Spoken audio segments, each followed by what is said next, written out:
Thinking for a long time how to start this video because it needs to be concise and compendious, but I also want it to be very, very comprehensive. And I guess the best place to start is at the beginning. There's been many different versions of my life story which have been put on the internet as of late and from many years ago, but I'm going to give a very, very quick overview of my story. My life has always been difficult. I've certainly had a difficult life.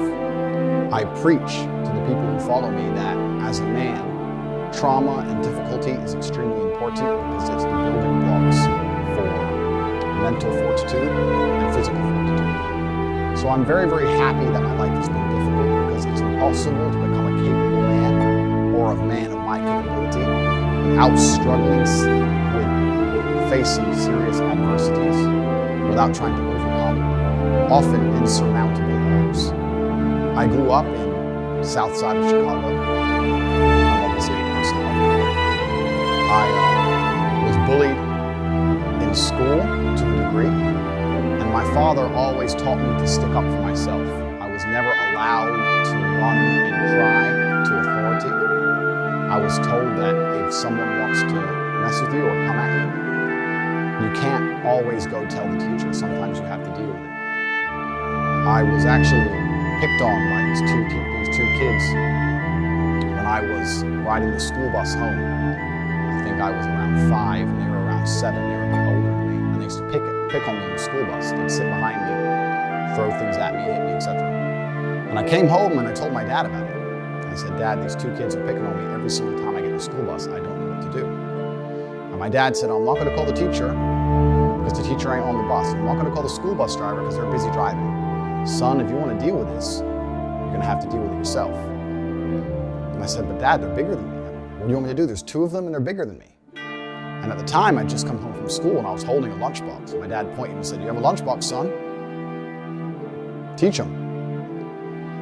So weeks had passed. It was a few weeks. They kept picking on me, and I felt myself sitting there getting more insecure, and the rage was boiling inside of me. And one day, one of them slapped me in the side of the face from behind. I was sitting in the chair.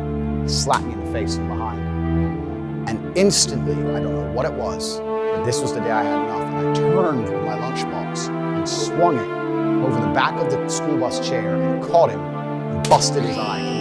Plastic Batman lunchbox. Hit him in the eye, and blood started squirting everywhere. All the children started screaming. And as I did this, the bus had just come up to a stop. It was a few stops before my stop, but it had stopped. And as the bus stopped and the screaming happened, I just got up and I ran off the bus and ran home. I've never run so fast or so far in my life. I just ran. When I got home, I had blood on my clothes. My dad looked at me. He said, "What happened?" I said, "That kid," I won't say his name. I said his name all the time. I said, "That kid, he hit me in the face, and I had enough of him getting hit in the face."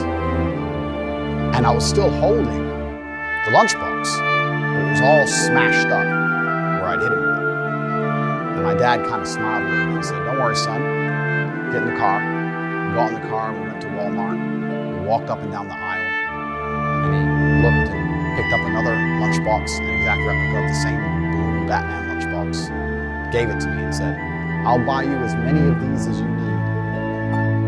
And that was the last we spoke of it. Funnily enough, I never saw that kid again. I don't know if he changed schools. I don't know what his parents did. But I never saw that child again. So, even from a very, very young age, I was taught that going to authority and crying and hoping someone else is going to fix your problems is not the way a man should conduct himself.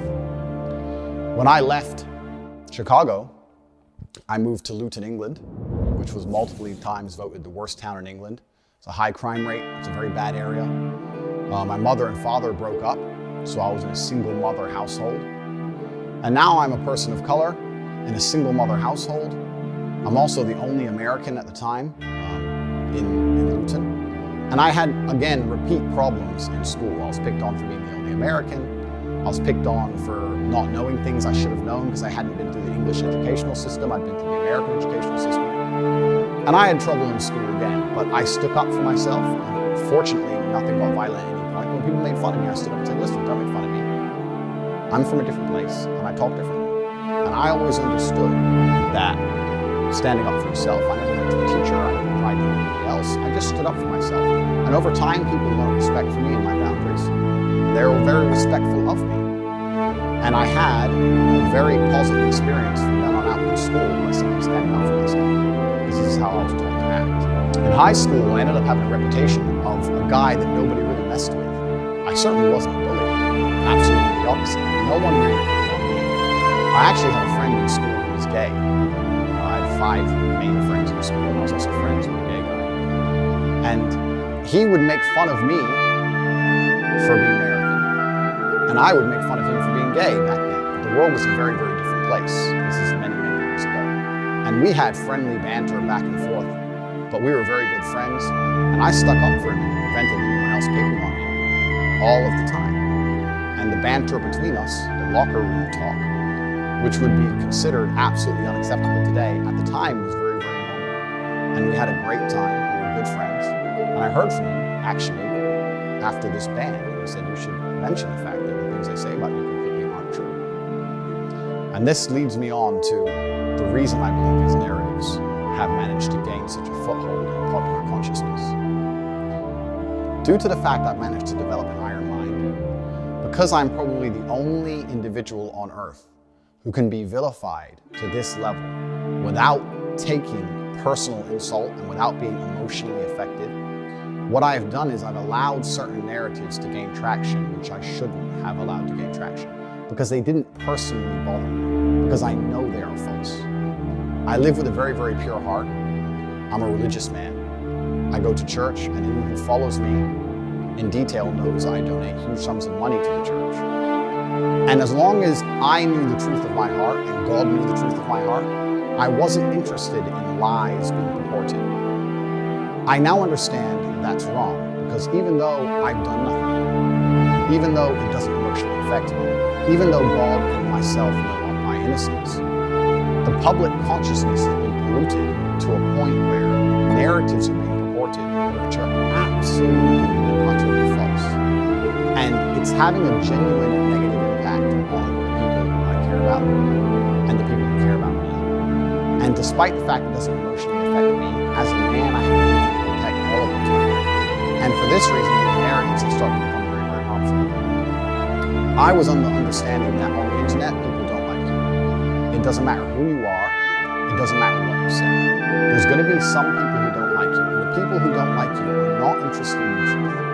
What they are interested in is finding some lie that they can latch onto and accelerating that lie as much as possible via their platforms to try and paint a negative picture of you because they don't like you. A lot of these attacks against me are disguised under the virtue of caring about women. But none of these people who are attacking me care about women. None of them donate to women's charities. None of them donate to charity like I do. None of them help anybody like I do. I'm about to show, later on in this video, proof of the massive work I do for helping people. They don't help anybody. All they do is just attack me and use fake virtue, the fact they pretend to care, as a reason to attack somebody who they personally don't like. And it's very, very different to actually care about an issue or weaponize an issue and pretend to care to try and damage someone else's life. These are very, very different things. And this is the reason why I have not tried to dispel these myths as hard as I could have, because I understood that these people are always going to hate me and they're always going to lie about me, no matter what I say or do. But considering in light of the final ban, and considering I have a public consciousness, I think it's extremely important that for myself and for my family and for people I care about, that I tell the truth and I make the truth known to the world, because that is the only intention in my being, is to sit and tell the truth.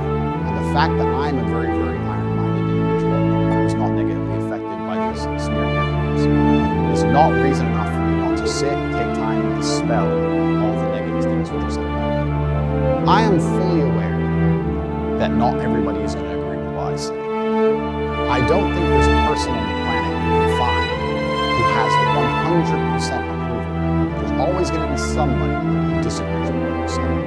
If I said the earth was round, there would be a contingent of individuals on the planet who disagree with me. I have no problem with people disagreeing with me. I have no problem with being seen as controversial for some of the things I've said. However, I do have two significant problems I would like to address. The first is I do not like absolute and utter lies being told about me. I do not like having long-form video of me cut up, elements taken out of context, the tonality of the joke removed, and purporting an image of me that is not true. That's something I do not like. I do not like false accusations of criminal activity. That's another thing that I really do not like. I am totally aware that not everybody is going to like me. I have no problems with that. I think anyone who decides to get big on the internet needs to be very, very prepared for a contingent of people to not be happy with what they say. I could make a YouTube channel dedicated to the fact that I believe the world is round, and there would be a large or semi-large proportion of people who would disagree with me. I don't think there's a single creator online that has a 100% approval rate. I have a lot of people who love what I say. I have a lot of fans. A lot of people are dedicated to my channel, and I have a lot of positivity online. And I have a small contingent of people who are very, very offended by what I say. We often talk about, in the modern world, the inclusivity of different cultures, different ways of life, different sexual orientations, and how we need to be tolerant and understanding of all these different people's life paths, and by extension, there are different ways of living. I'm a unique individual, as is everybody else, and I have a unique life path that has led me to unique points of view. I think that all of the people who disagree with me are very, very welcome to disagree with me because they have had a unique life path and a different point of view, and I respect them absolutely. I would never shout for any of the people who disagree with anything I say to be silenced or canceled. I don't think that helps to me. I think that discourse is always going to be a way of limiting ourselves to the truth. And if anybody has anything contrary to say about any of my points of view, I welcome it, I like to hear it, and as long as it's in a respectful and adult manner, I often platform it on my platforms as much as possible so I can sit and discuss it. And I can learn things. Because if I have a point of view and someone challenges it in a very adult, correct, logical way, very often I have changed my point of view. And this has been really, really good for me as a person to grow and for the audience to grow. And I know I've changed many other people's minds when they've come to debate with me. This is the beauty of being human. So I have no problem with being disliked. I do have a problem with a few things. I have a problem with long format things I've said being taken out of context, taking a small clip from a 2-hour piece of video, then with careful editing, removing of tonality, and changing my intention behind the words, painting me to be a criminal or a bad person when I am not. I do have a problem with false criminal accusations when I do not have a criminal record, and I have never had a criminal record in any country on the planet. I do have a problem with this. And also I have a problem with the fact that social media has changed so much in modern times. A lot of the things I said that are being used against me were said 5 or 6 years ago in long format video.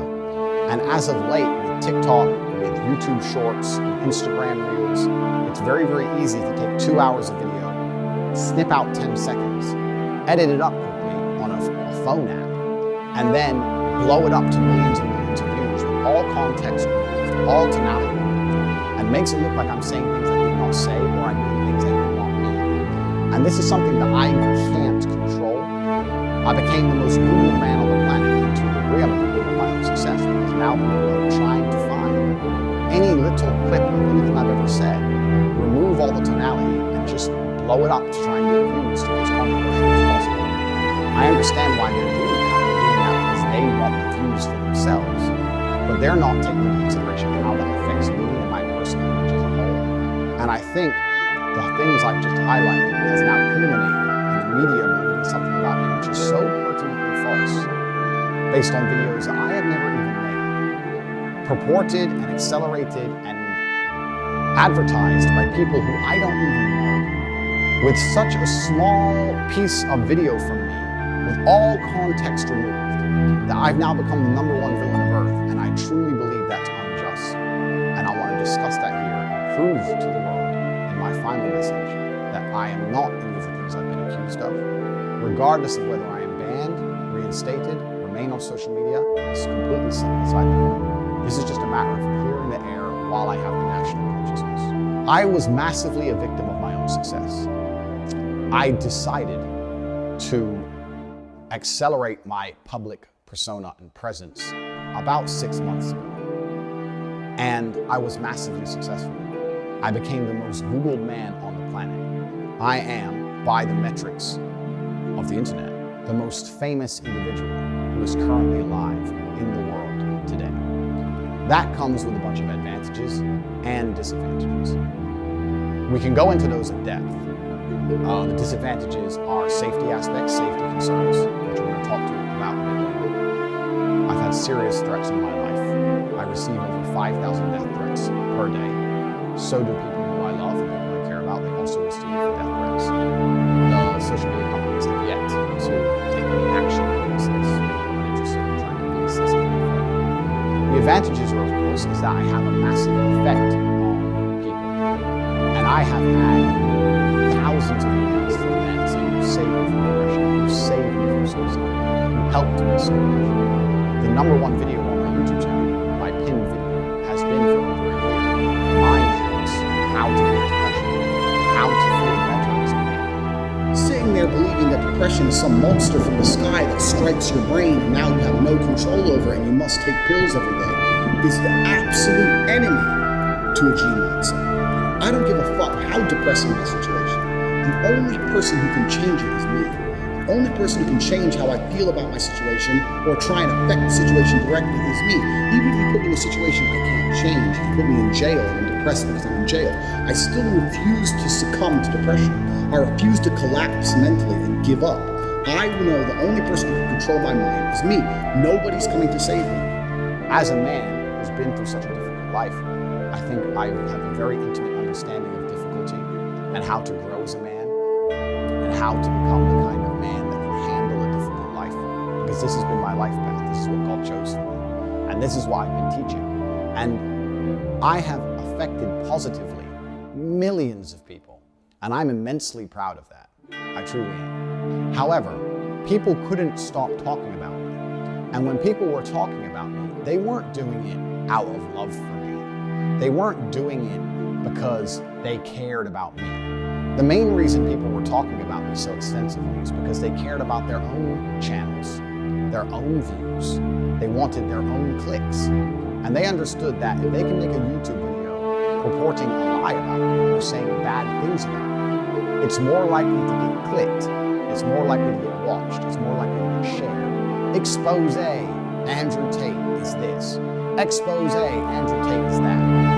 And what's happened is people, through their own selfish desires of trying to piggyback off the back of my massive fame, becoming the most famous man on the planet, have decided that making a bunch of negative videos is a fantastic way for them to personally gain views and clicks, which is what the internet is about. And we ended up in a situation where videos of me from long ago are being taken out of context purposefully to try and report me, which is not true.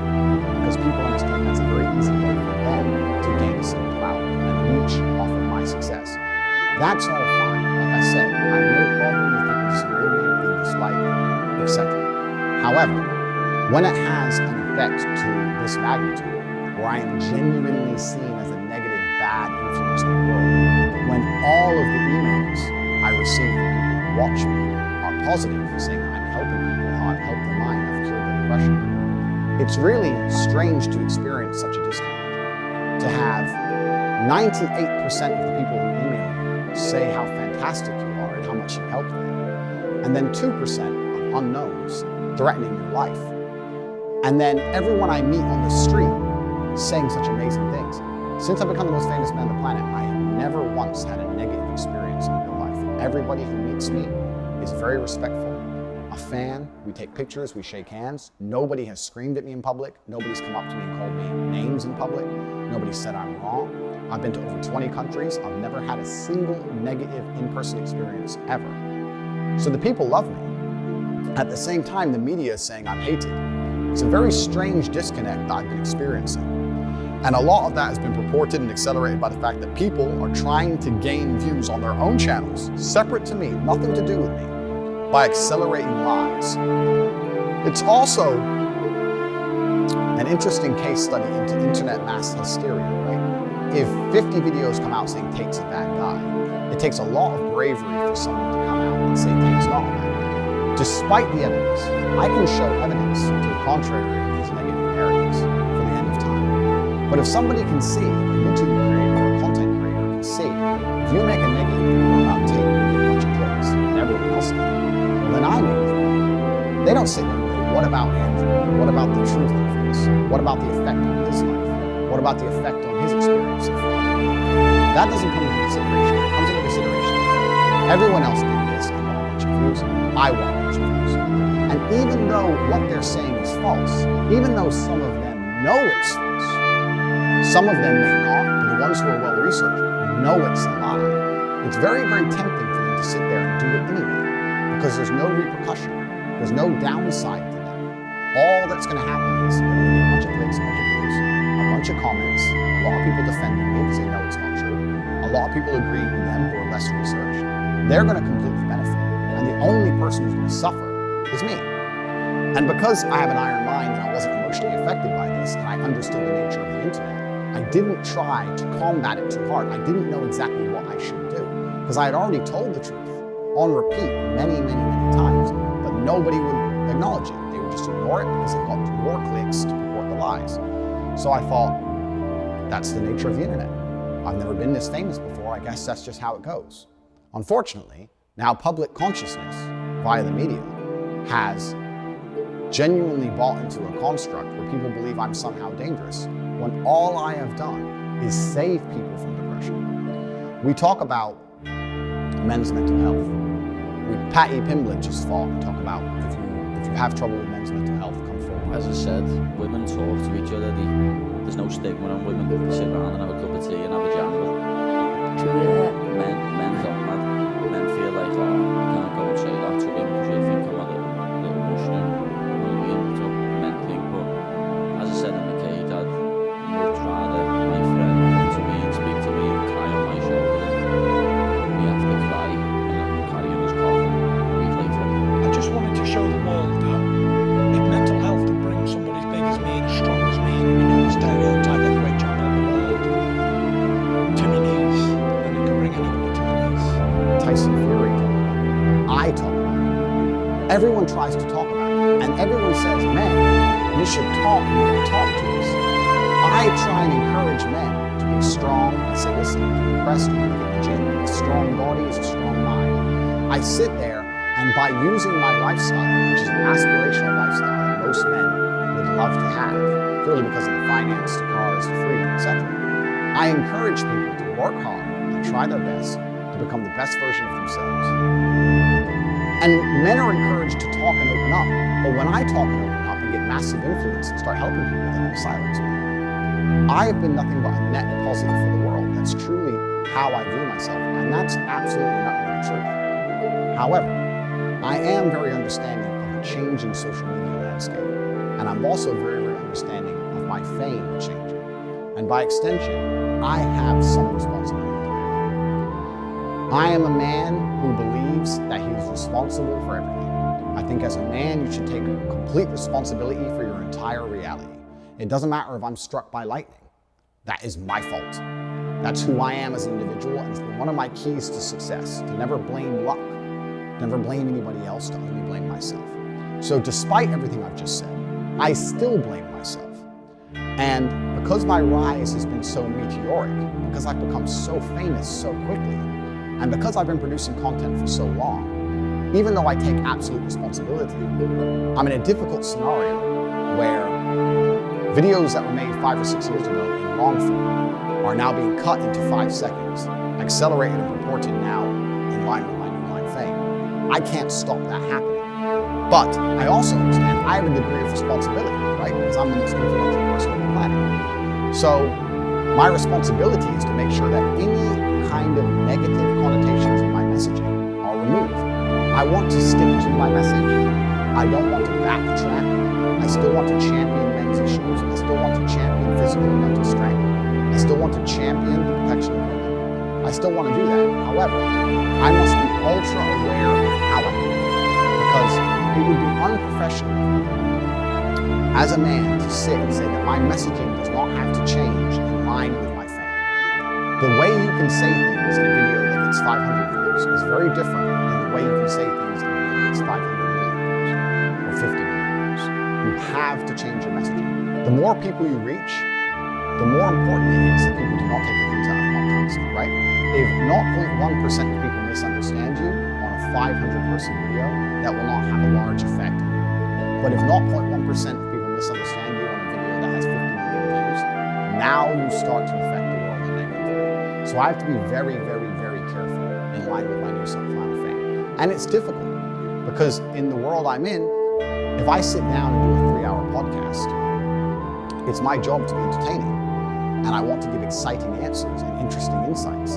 I think the reason people follow me is because I have a very firm understanding of the English language, a very good grasp of the way to construct sentences, how to be motivating, how to be compelling. And I do that on purpose. But it's also very difficult for me, regardless of my intellect, to now sit at a podcast, be interesting, be exciting, give a compendious and concise answer. At the same time, be wary that in my 1-minute answer, at any point, 6 seconds worth of it can be taken, snipped, used against me, and weaponized. I don't know if my mind can handle all those tasks at once. It's not very often I'm stumped, but that is becoming extremely difficult. And I'm sitting here thinking I've been offered massive podcasts, one of the biggest podcasts in the world, and I'm thinking, how can I answer questions? How can I be a responsible adult? That's what I am. How can I be a professional? Take responsibility for my level of fame to make sure that nothing can be taken out of context, but still tell my truth and still answer the questions, but construct my sentences in a way where they can't be misrepresented at all. And it's hard, because I think any content creator who was suffering from what I've suffered from, if any content creator got as large as I was, and there was as many people cutting up their videos as there were mine, and those people had a negative agenda, we could make Mickey Mouse look evil. We could make anyone look bad. I'm not saying I haven't given them ammo. Of course, there's been the odd clip that made it easy for them. I'm saying if their intentions were to be as provocative and negative as possible, it can be done to anyone. And that's why now I need to take a break from all the podcasts I've been invited on, especially since I've been banned. I've been invited on the largest platforms in the world. I've had 100,000 emails of support. All the media channels want to talk to me. And I'm sitting here thinking, I need to make sure I'm not misunderstood. And I have to really be careful about how I do that while not backing down on my messaging, while still championing the things I champion, still believing in myself, but making sure I'm not misunderstood. And although I think on the internet I am one of the most respected oratists that exist, I now need to once again improve myself and improve my skills and prevent anybody being able to take me out of context. I might have to form a new way for sentences to be constructed, but if that's what it takes, that's what I intend to do. Because with great influence comes absolutely not only great responsibility, and I do understand that. And I would blame myself for the fact that people have managed to do this to me, regardless of the fact that I know that. So let me give a quick example of this. Before I continue, I want to say that I often speak to the absolute beauty of women. I have a very healthy relationship with my mother. I have women around me who truly know and love me. I have very healthy relationships with females. I have no criminal charges for crimes against females. Nobody has come forward and accused me of sexual misconduct. Please understand, we'll go into the Romanian house raid shortly. But most people in my position of fame have been come forward and say rape me.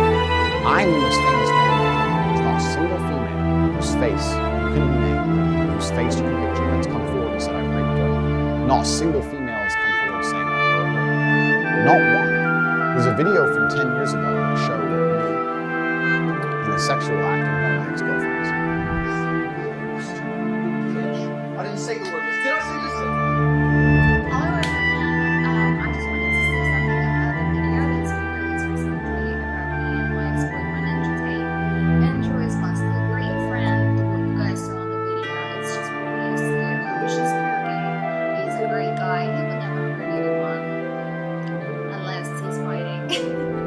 The left understand that kink shaming is a negative thing, from my understanding. She has come forward and said that it was all just a game. And And still that video is being used and sent on the internet saying I'm a woman beater. If I said it was a game and she said it was a game, who are other people to then comment on our lives, our private lives, which got leaked, and tell us it's not a game? It was between two consenting adults, and we decided to do something ourselves, and we both agreed it was fine. And she has not come forward trying to accuse me of anything. So who are others to do that? That's just kink shaming, which that's all it is. So no women are accusing me of anything. No women are accusing me of misconduct. I champion women all the time. I say about how they should be protected, how beautiful they are, how much I love my grandmother and the amount of children she had. My grandmother had 9 children. My father and they all had a bunch of kids, blah, blah, blah. I stood there and looked at my 93-year-old grandmother, and there was a room, a whole room full of maybe 70 people that came from that one woman. Isn't that remarkable? That nobody cared about her career. Nobody asked what job she did. Nobody asked how many times she went to the club. Nobody asked if she had bad time with the festivals. No. We had 70 sentient beings, including myself, full of life, for one woman who dedicated herself to another. That is beautiful. I talk about how women are unique and special and do things that men can't do. And still these clips are taken out of context. Let me give you an example. I absolutely not really love women. I have nothing against women. I believe women are the most precious things on the planet. They create life. They should be protected. They should be provided for. I would never let a woman pay for a bill. I would never let a woman, if someone touched any of my women, I would stand up against 10 men by myself and risk my life to protect her. I believe that women are beautiful creatures. I just don't think that they're as emotionally calm as men in stressful situations. I don't think they can fight like a man can. And for the same reason, I would never drop my children in an all-male nursery. I think that's strange and weird. I would only drop them in an all-female nursery. Women do certain things and men do certain things. Now, I believe everything I said. I believe in protecting women. I believe in championing women. I believe in making sure that women are provided for. However, that video was made when I was far less famous. In light of the things I just said to you earlier in this video, I understand that now, as my fame grows, even though to me my message is very clear, a man has certain roles in society, a woman has certain roles in society, and when we work as a team, when we love each other, society is better as a whole. I think that these views are not very controversial at all. I think they were mainstream only a few years ago. I don't think that they're controversial. Most of the people I meet in the world don't think they're controversial. The women I hang around with don't think they're controversial. Nobody on the street I've ever met thinks they're controversial. Everybody agrees with me. However, the way I'm saying it, the way I'm getting the message across, because I'm trying to be as energetic as possible, I understand that a small, tiny percentage of people might misunderstand. And that didn't matter when I didn't have any views. I didn't have any followers. But now I'm the most famous man in the world. I have to be a lot more careful with how I say it. But what's really worrying is this. That clip, I would like to think, even my biggest haters can agree, is a clip that is positive about women. Perhaps you may not like my tonality, the way I structure certain sentences. But as a whole, I'm saying positive things about women. At one point during that speech, I said women do certain things and men do certain things. That clip has been taken, that cut of my language, men do certain things, women do certain things. Somebody, I have no idea, has made a TikTok where it says men do certain things, and it shows videos of men driving around in cars, spending money, and women do certain things, and it shows women cleaning. Women do certain things, and men do certain things. Somebody off their own back, somebody else has made that video. I didn't tell them to, I don't know who they are, I don't know what their account is, it's just viral on the internet somewhere. And now I look like I'm saying women should only clean and men should only run around with cars and money. I didn't say that. I didn't say that at all. I said that women should be protected and provided for. But because a small clip was taken out of context and used against me and weaponized, now I look like I've said things I did not say. And no matter how positive my message about women, if the intention is to try and make me look bad, even with a clip like that, they found a way to make me look bad. That's the scary thing. That's why I've titled this video My Final Message, because I don't know, even with my entire brain, I don't know with all of my genius intellect, if I can find a way for nothing to be used against me. It's extremely difficult. One line out of context has made me look bad, and millions of people saw that. People didn't see the long format video, and they've deduced that I hate women and that women should be clean. really I was trying to stick up for and protect women and get my true views on it. And this comes full circle to the Instagram thing. I am very understanding of why Instagram felt like it was necessary. I am not mad at Instagram. I'm a professional. As a professional, I'm not an emotional person. I do not do emotional responses.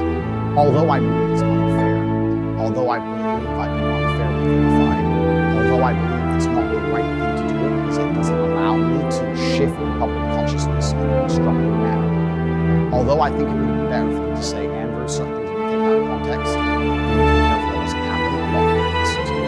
And I could have been a champion for women's rights. I am not emotional. I understand why they did it. Because that's a perfect example of how people are desperate to try and make the things I say look worse than they are. And using social media platforms to purport negative views of women. And it doesn't matter if it's a negative view of women, negative view of men, negative view of sexuality. It doesn't matter what it is. It should be stopped. I agree with that. And Instagram, or Meta, have a responsibility to show that they are listening to the public. They want to show that they're listening. I have some good people on the case, and dialogue with Instagram I want to open, and we'll proceed as God sees fit. If God believes that I do not need an Instagram page, then I will not have one. If God believes I do, then I shall. This is not just about Instagram. This is just me saying Instagram that I totally understand. I just wanted to make it clear that I didn't want these things to be said. That clip of the cleaning and me being taken out of context has no benefit for me. Everyone dislikes me on the internet. Certain people watch it and know it's not true. The ones who've watched the longer format stuff of my videos and they're fans of mine, fine. So certain people remain neutral because they know it's false. But people who don't then dislike me. My family gets death threats. I get death threats. Hate is spread online. Like, there's no benefit for me. If I could stop that happening, I absolutely would. Which is why I want to adjust my messaging and adjust around talk. I don't want that to happen. That doesn't help me. I would love for that to never happen. And Instagram think the way for that to stop happening is to ban me. I agree it should stop happening, but I don't think banning me is the answer. Because there will always be someone else. And there'll be a new hate mob and new out of context videos. And this is a problem which is larger than YouTube. This isn't internet. This is a problem with short format videos, short attention spans, nobody looking into anything in detail, things taken out of context. This is a really big problem that the world has to face that goes beyond me. And if I've had to martyr my presence on social media to raise a conversation which is going to be a net benefit for the world as a whole, then I'm happy with that. I'm happy if people go, you know what, this happened to Tate, it's now happening to other people. We have to change the way we view censorship, banning, content creation, content proportion, all these things. That's fine, if that's the life path which has been chosen for me. I just want to make it clear that I don't like when that happens. I don't want that to happen myself because I don't gain anything from it. On Instagram, absolutely no rules were broken. My captions were just poetry that I wrote. My pictures were just lifestyle. Car, house, boat. I never broke any rules on Instagram. I never had any strikes. I never done anything wrong on Instagram. The only rule infringements on Instagram were my comment section, where hate mobs inspired by these videos we've been discussing, these videos which were deliberately taken out of context and deliberately fictional. Hate mobs were inspired at the end of YouTube videos to go to my Instagram and insult me. So the only infringements you would find on Instagram is in my comment section, where thousands of people who were sent by random YouTubers who don't like me would come, threaten to kill me, mock my dead father, threaten to kill my brother, threaten to kill my family, threaten to find me. These were the only rule infringements on Instagram. Things written against me by other YouTubers, telling them to go and do it, while all I wrote is poetry. And on repeat, multiple times I said in my stories, if you're going to defend me, do it respectfully. Even if people hate me, even if they're insulting me, don't insult them back. Hate doesn't mean hate, it just creates a problem. If somebody says they hate me, explain to them calmly that they don't understand the context. Show them a longer format video. Show them how I stick up for marginalized people. Explain I'm a person of color and I've been marginalized in my childhood. Show them how I had a gay friend when I was a kid. Show them how I stick up for women. Don't just reply saying you're stupid, you don't know the truth. Don't fight hate with hate. I was encouraging all of my followers and all of my fans to be respectful, even when sticking up for them. once again, trying to turn negativity into positivity via social media. My Instagram had no infringements. That was the only anti-policy things on the page, things targeted against me. And I didn't really complain to Instagram because I wasn't taught as a person to go complaining to authority. I thought, this is the internet. That's how it works. Just ignore it. Don't worry about it. Soon the truth of your heart and your character will come through. Soon people will see the light and they'll change because that's the way the world is. People often flip-flop on issues. This is how things happen. The redemption arc is going to be beautiful. I really truly believe that within a few years, people are going to understand that I'm the first forgiven one. And often, people say, well, don't have Tate as a male role model, there's better ones. Where are they? There are no other male role models. Because to inspire the youth of men, you need to be aspirational. They have to look at you and want to be like you. And there's no other male role models that have had the tenacity or the aggressiveness to have such a fantastic life as I have, that they're going to listen to me. They listen to me because of my authority, and my authority comes from my life experiences. If my mentality is so wrong, how have I managed to amass enormous wealth? How have I managed to amass huge social status? How have I managed to physically dominate the planet? I've done things that men respect and they look up to me. So that's why I can lead them. And I understand my messaging should change in light of the fact that I can be taken out of context. But me being alive on the internet will allow me to lead men in a very positive direction. Banning me and deleting me leaves a black hole where they say there'll be another masculine leader. But the men don't listen. The youth of today won't listen to anybody else. That's the reason I'm the most famous man on the planet, because none of these other people have the authority to affect them like I do. It's me or nobody. And I truly believe that me, with reformed messaging, now understanding my newfound fame, is so much better for the world. Because nobody just leads to black holes of who knows what, and it can't be controlled.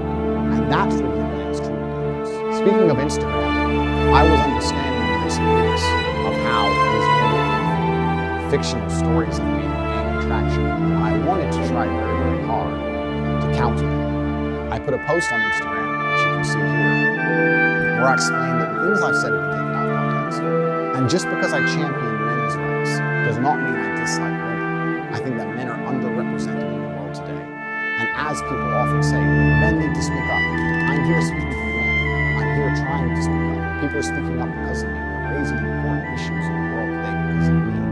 Deleting me and blocking me is only going to hurt men as a whole and increase all the problems we see in the youth of the world today. So I put a post up and I said, listen, people misunderstand me. I'm going to donate money to a female charity that supports women against domestic violence. And I'm also going to donate money to a charity that supports men's mental health. Just because I support men doesn't mean I hate women. I love people. I'm a person full of love, and I want people as a whole to elevate, not just men or women. I promised $1 to each charity for every like. That's $2 per like total, $1 to each charity. At the time of my banning, I had 550,000 likes or something like that, I believe. And if I hear from Instagram, what I would like them to do is to clarify the final likes amount on that post so that I can stick to my word, because that's what I am, I'm a man of my word. I was not doing it purely just to post a receipt on social media. I was doing it because I genuinely believe it's a good thing to do. And I would like Instagram to confirm the final amount of likes on that picture so I can donate $1.2, $1.3 million that I promised I would donate to both of those charities. I would even be happy for Instagram to select the two charities and confirm and verify my donation. I'd be very happy to do that because I said I was going to do that. And I stick to it. What's interesting to me is when I put that post up, if anybody else had promised to do that, there'd be massive positive attention. But everybody knew it. Nobody really wanted to post about it. None of the YouTubers wanted to talk about it. Nobody wanted to talk about it because it doesn't get clicks. You only get clicks for hating me. You don't get clicks for telling the truth about it. So nobody's interested in it. Everybody ignored my charity donations. If anybody else donated to charity, I'd like to think there was some sort of evidence. But if I want to do it, nobody cares. And that's very, very unfair. What's also unfair is the people who say that they care about women and they're worried about misogyny and using this to attack me and try and have me deleted from the internet. They don't donate any money to charity.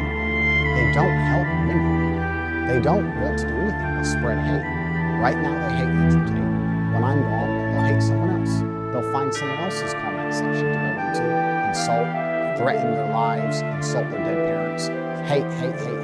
They're not going to donate money to charity. They're not going to help women. They're just going to sit there and hate me until I'm gone, and then hate somebody else. This is a hate mob, and they're pretending that they care about women. They don't care about anybody. They're just hateful.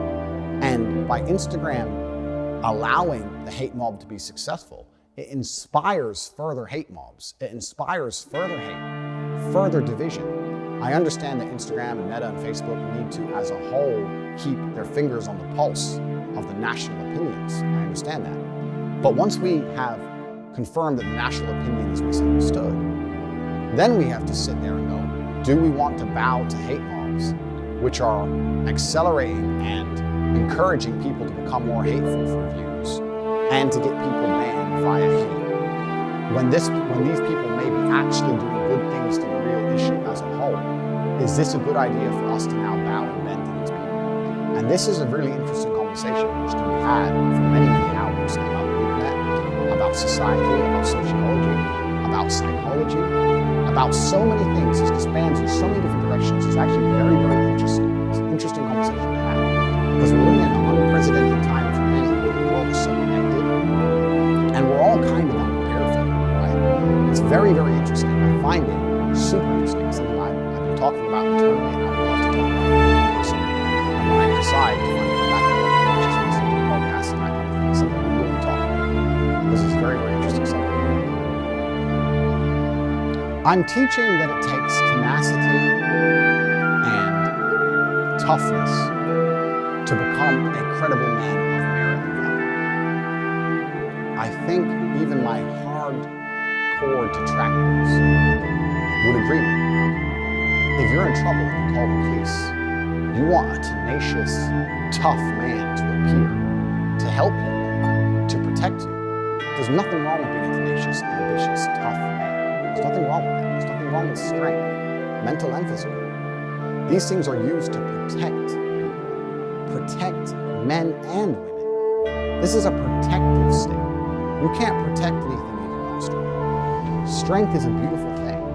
The world is built on the backs of strong men, and I'm trying to teach men to be strong men because it makes the men feel happier inside, it solves men's mental health, and it also makes the world a genuinely better place.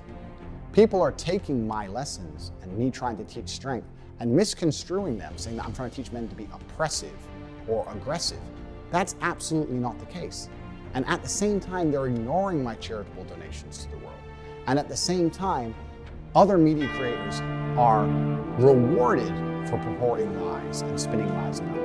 And then at the same time, the media buys into this.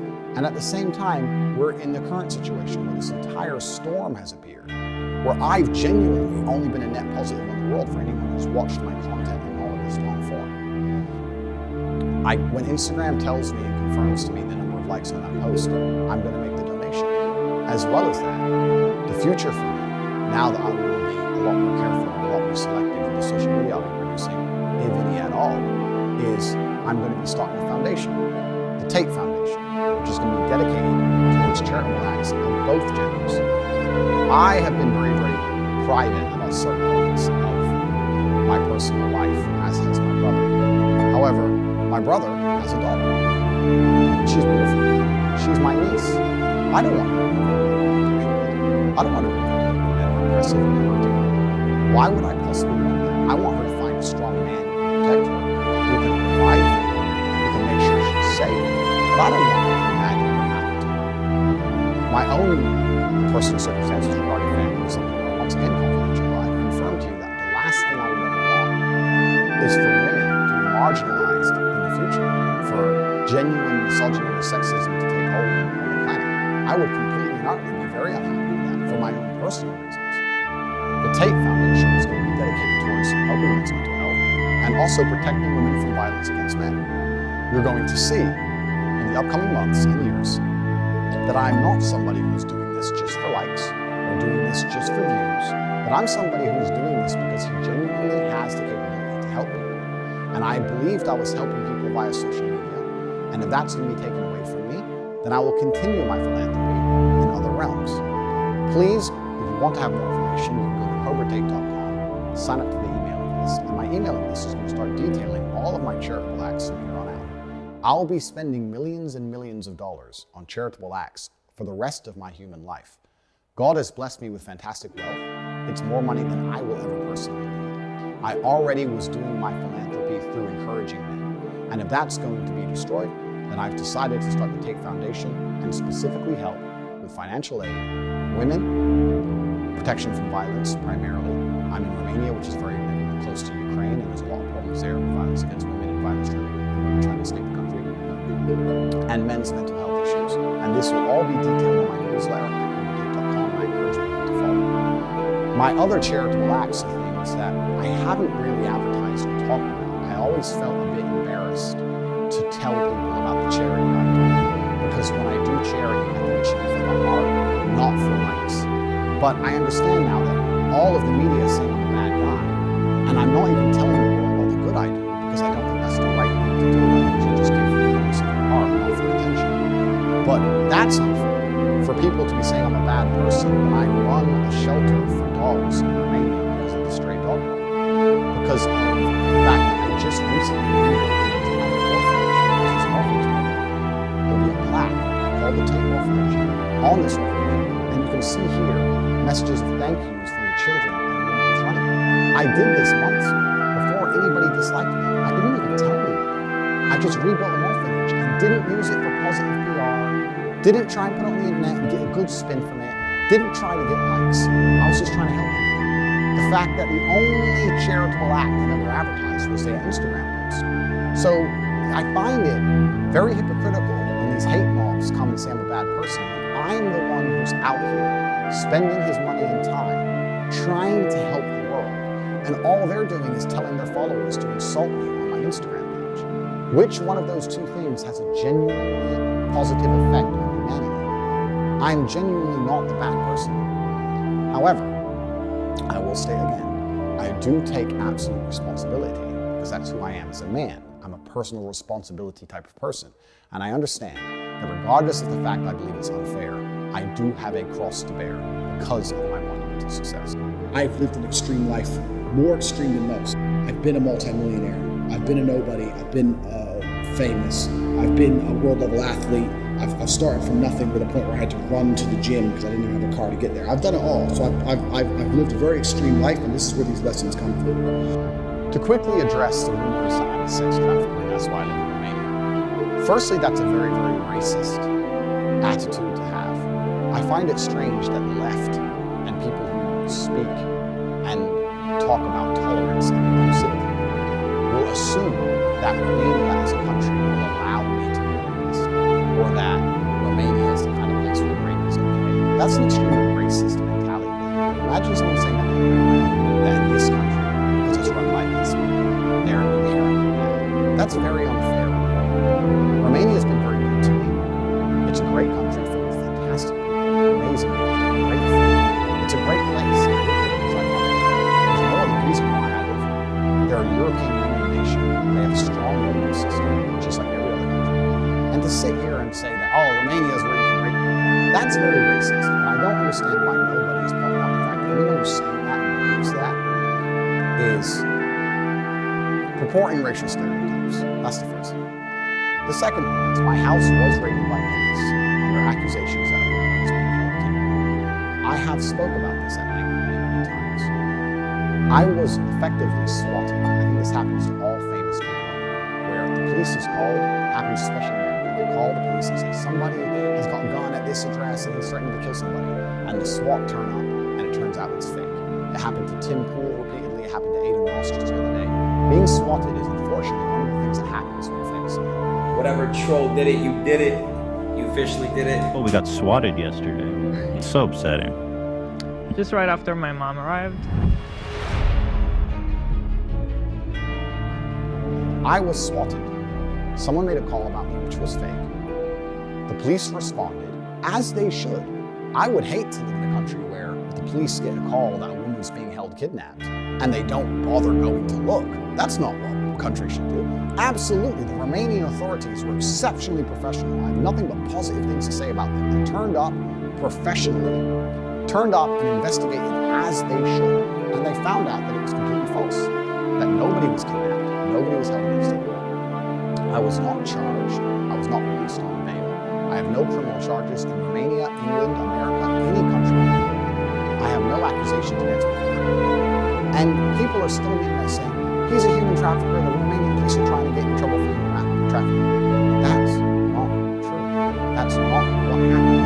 And I've said this many times, but people continue to and continue to report the lie because that's the way it works, right? They continue to just keep pushing the lie because it gets more clicks or because they personally don't like me and use it as an excuse to be a bad person.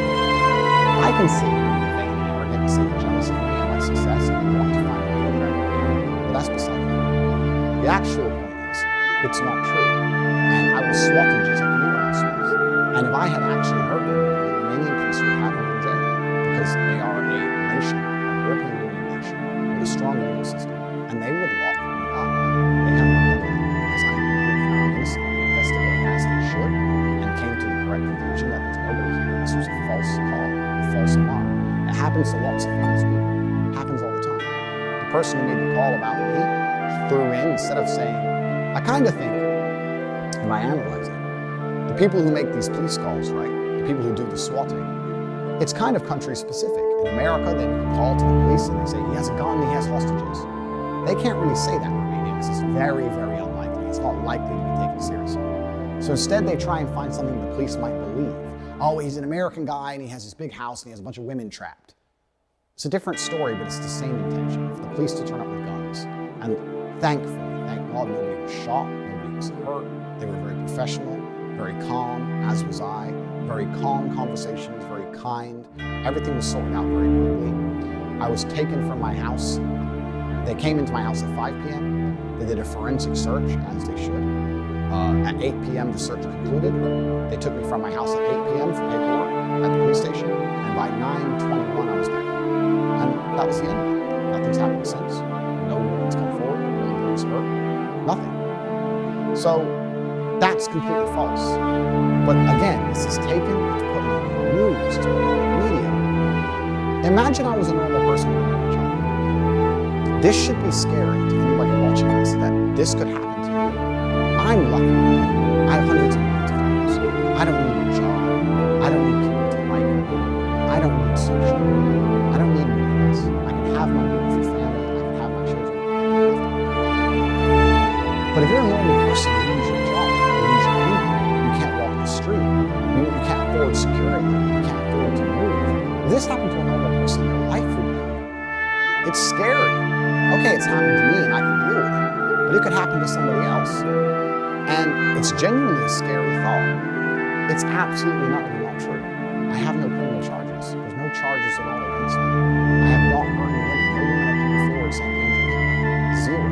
The only video of me and a woman in consensual acts, she came forward and said it was a game. There's nothing on the internet from any woman saying that Andrew is a bad person, misogynist, he did this to me. Not one. It's just misunderstood clips on TikTok. It's crazy to me that I've become the face of evil with misunderstood, out of context clips on TikTok with no criminal charges. There are very famous people who have much more. They have genuine criminal charges. There's very famous people who have genuine accusations. They're still on Instagram. I have none of these things. None. I understand that social media companies feel responsible for the national consciousness and the national opinions and actions because of their large numbers of influence. However, I don't think it's fair that I'm being vilified and related to something that isn't true or wasn't even me. I need to seriously analyze if it's possible for me to even have a social media presence very longer without it being weaponized and used against me. I would like to think that Instagram have their finger on the pulse of the world and that they're reactive and adaptive regarding how people view certain issues in the world. I'd like to think that they're very fair and unbiased and that they understand that in time, when the truth is shown about my positivity and my positive impact on the world, the Tate Foundation will raise people's for many. Over time, they'll understand that there's no reason for me to not be on the platform. I understand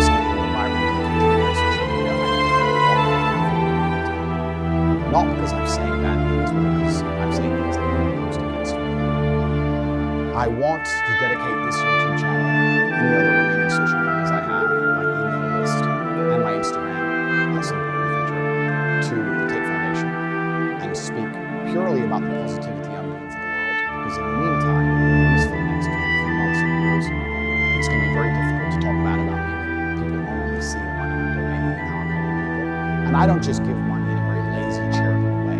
I get up in my car, I go on the ground, I help people myself. I drove my Rolls Royce to Ukraine. I bought hundreds of coats and shoes for women and children fleeing the conflict. I didn't film the refugees. I hate when people do that. So we'll be documenting that. I think it's a good way for people to start to learn about the truth. I'm really relieved this happened. I feel good. I feel happy. I don't think I could have got everybody's attention without this.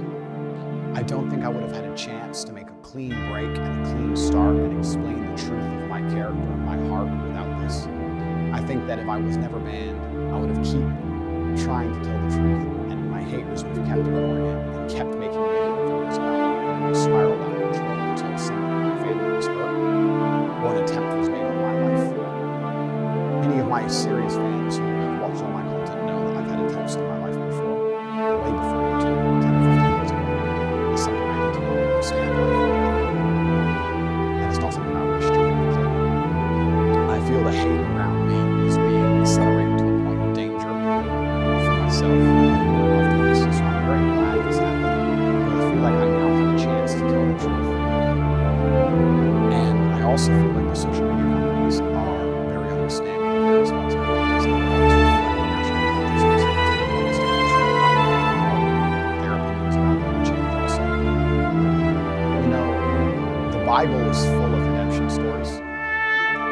So are superhero movies, right? The guy starts off bad and then turns good. The guy that you think is a bad guy turns out to be a good guy with good intentions all along, and he's just misunderstood. I feel like the human psyche is very intrinsically understanding of these narratives and stories. I think people understand a redemption arc. They can understand when they retrospectively look back on certain events or actions or words, and when their new understanding of his actual intentions, everything looks different. They look back and go, oh, now I know who he truly is. I understand what he meant by that. Now I know who he truly is. I understand why that was said. And everything changes. I truly believe that this is a chance for me to move my social media purely to my charitable acts. Even if my Instagram is reinstated, it's only going to be about the Tate Foundation. There'll be no pictures of Bugattis anymore. Sorry, gentlemen. And it allows me to conduct my philanthropy in the physical world as opposed to so much in the digital world trying to inspire men. It's an avenue change, it's a life path change that God has chosen for me. And I'm happy with that. I really am not the type of person to take these things personally. I don't take these decisions personally. I'm a very logical man. I'm very good at seeing both sides of the argument. I understand the situation I'm in intimately. I completely understand all points of view. And this redemption arc, this chance to tell the world the truth about me and focus on showing the good that I had already been doing before these moments, when I didn't want rights, when I didn't want things, and also undoing all the negative narratives which I've allowed to spiral out of control because I trusted people to do their own research and come to their own truth. I realize now this is a fantastic chance for me. It's a massive opportunity.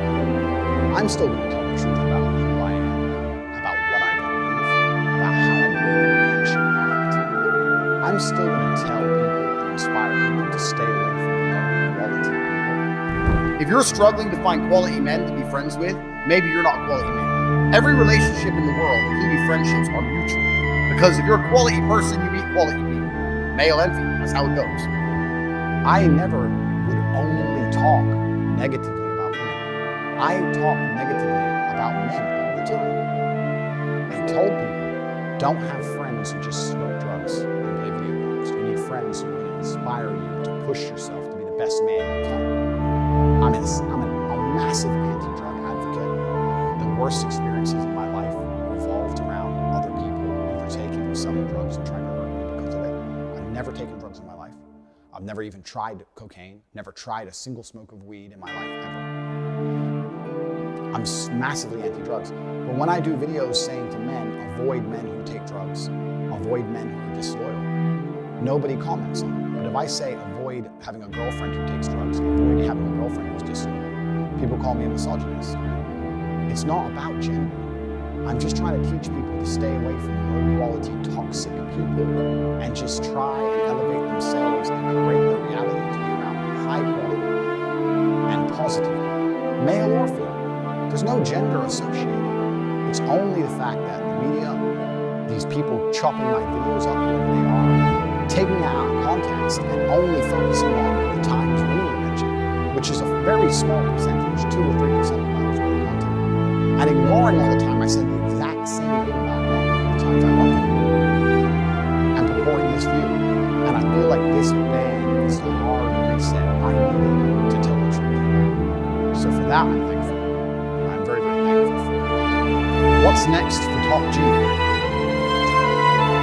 Well, as I've said, I have built my dream life. I have everything I've ever wanted. I've done that with the tenets that I've been teaching people follow me. I've been teaching you the mental fortitude you need to truly have your dream. I was talking to Aiden Ross on the stream. He said, have you completed the game? And I guess in a way I have. And do you feel like you beat the game? Oh no, I've hacked the Matrix and completely. I have everything I've ever wanted. I don't need anything else. All that's left for me to do is have a positive impact on the world. I don't think anybody truly wants to go down as a villain. Maybe some people do. I don't. I wasn't raised that way. I was raised to stick up for myself, to be strong, to be commanding, but I was raised to do the right thing. And that's why, as I stated, I have no criminal record. I stay away from drugs. There's a lot of people on social medias with large criminal records who advocate drug use. I think that's far more dangerous for society than me. And once again, they have absolute exposure to the world. I want to run the Tate Foundation, and I would love to do it without any social media. I will be detailing on my email list all of my charitable donations, all of the orphanages I'll be running. Pictures, financial evidence, receipts. Please go to PurpleTate.com and sign up to the newsletter. It's free, and I'll be letting you know the positive impact I'm making. The fame I've amassed has also managed to help me amass hundreds of millions of dollars. And I love all of it. So I'm going to use it for positive causes. In regards to social media, I need to sit and think and work out a way that not seems to be my words to my words against me, even though I can say these things. That is a very difficult objective to achieve. And I'm going to think about how I can possibly do it. So while I'm thinking, any remaining social media channels will be dedicated towards charity. If I start an Instagram, it's only going to be dedicated towards the charitable side of the Tate Foundation. I hold no ill will against any social media platforms. I hold no ill will against any of the people who hate me or who have tried to spread lies about me. I truly pray for you all. I think that to be a person filled with so much hate that you think making videos insulting a man and encouraging your viewers to go and insult him and his deceased father and his family members, I think that is a horrible way to live. I would never want to experience that level of hate in my heart. The people who are making endless videos celebrating my ban or talking hate about me, that hate is never going to satisfy you. You need to learn to let go and live with a heart filled with love. You need to be content with yourself, because if you're obsessed with trying to hate on another person, the poison's inside of you, it's not inside of me. It doesn't affect me as much as it affects you. You can't feel hatred for somebody without it affecting you. So this is something for you guys to address, and I'm genuinely grateful. I have no ill will against any of my haters. I have no ill will against any social media companies. I have no ill will against anybody. To follow me and keep up with me, please sign up to the newsletter on PurpleTate.com. Anybody who would like to send me a message of support, I've already had hundreds of thousands of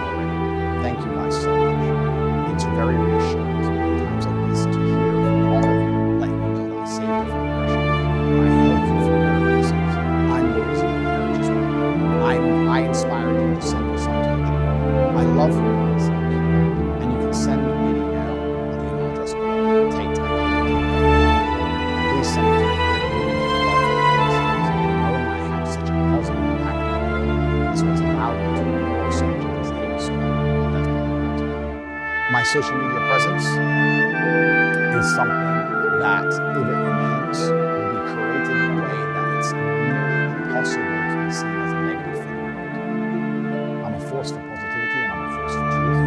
This is the truth of my nature and the truth of my name. Anybody who wants to comment or want to reach out to me, you can find ways to do that. Any media organizations who would like to speak to me, you can do that through there's various PR companies who want to represent me, ways of contacting me. But I just want the world to know in my final statement that if you're a supporter of mine, and I know most of you are, please explain the truth and respectfully. Telling these hateful people that they're wrong and calling them names, well, these people are not happy people, because happy people don't act that way. Tell them the truth. Show them that the content is out of context. Show them the long format content. Say all the ways I've helped you. And I really believe by being a genuinely professional, logical, positive person, you guys can change public consciousness for me. And time is a beautiful thing. It's amazing how things change with time. And in the meantime, I'm going to enjoy my fantastic life, which I've managed to build with all of the tenacity and mental strength that I try and teach my fans who know how to reach me. And I'll finish with a quote from my late father. My unmatched perspicacity, coupled with sheer indefatigability, makes me a feared opponent in any realm of human life. Are you trying to keep up being like as viral as you are forever? Or not forever, but like for... This is stage 1 of a 3-step plan. So I'm going to be viral for a little bit longer, and then step 2 begins. The conquest is complete. So this is just the beginning. Because like a lot of people are saying like you're going to fall off soon. This is just your 15 minutes. No problem. What's your take on that? That's fine.